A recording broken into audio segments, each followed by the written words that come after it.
welcome back to Newcastle Fans TV. It's me, Owen, and today we are just going to have a little chat about Newcastle and how recent upcomings will lead to the game, how it will impact the game against Chelsea on Saturday, 5:30 on Sky Sports. Other TV channels are available, just not for this game.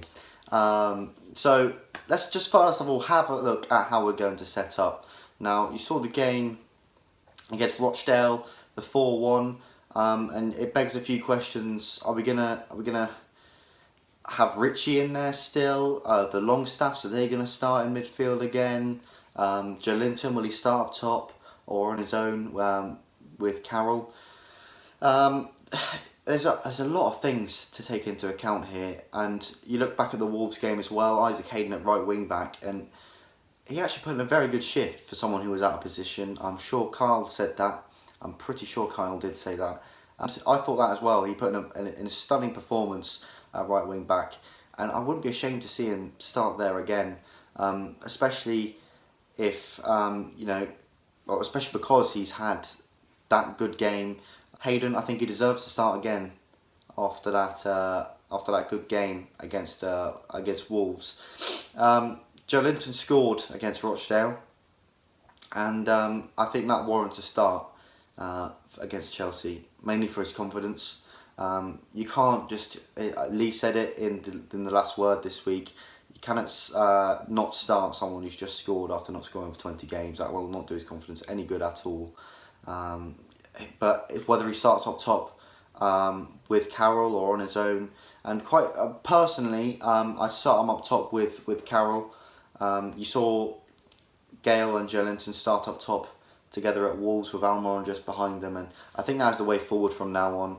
Almiron seems to really love that little pocket in between the strikers and the midfielders, and I think that benefits him the most when he's playing behind two strikers. He's got multiple people to feed in, rather than just one Joe Linton or whoever else may be starting as a lone striker.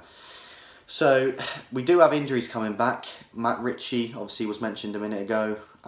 You look at Jamal Lascelles as well.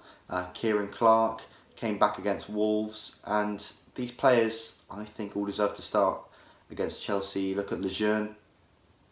He wasn't too good. He hasn't been too good recently. He wasn't bad when he came on against Wolves, but you've got to base it on a form over a period of time.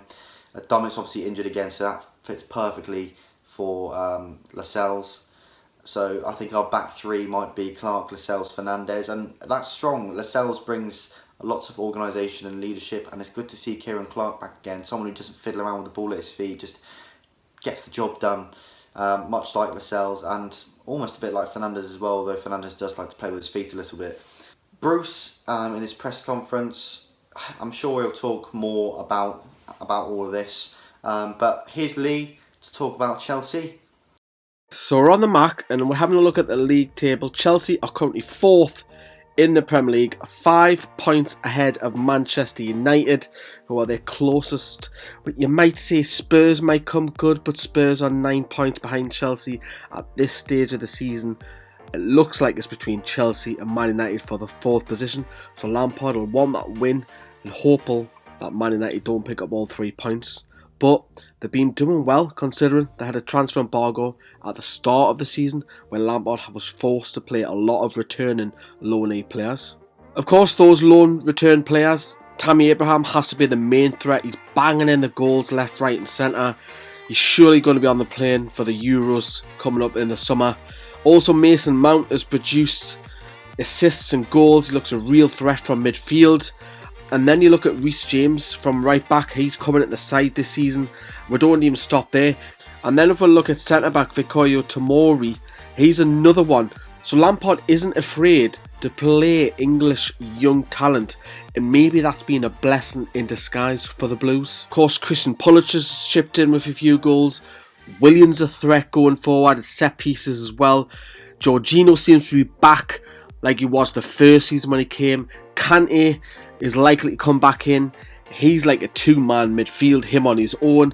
The strengths are stealing the ball from the opposition, creating goal-scoring chances, creating chances through individual talent. The weakness, I would say, is protecting the lead. When Chelsea do go in front, they don't kill that game off, and that's hurt Lampard this season. They'll play possession on the ball, short passes. They'll rotate the side. Lampard likes to do it as well. They'll go into the games. They're not very aggressive. They play fair, but Chelsea's record at St James's Park over the last few years hasn't been great, and that's a bit of hope for Newcastle. On screen now is Chelsea's last lineup against Burnley in the Premier League. They'll play a 4-3-3, but if I just switch this up a little bit and go to seasonal, you can see there's a few changes where Azpilicueta will come in, Willian will come in. If I keep switching between those two, Rudiger, Zuma, so Lampard isn't afraid to rotate his side, but it will be a 4-3-3 system, even though they're playing away at St James's Park. So that is it, guys. Thanks very much for watching. It's been great talking to you.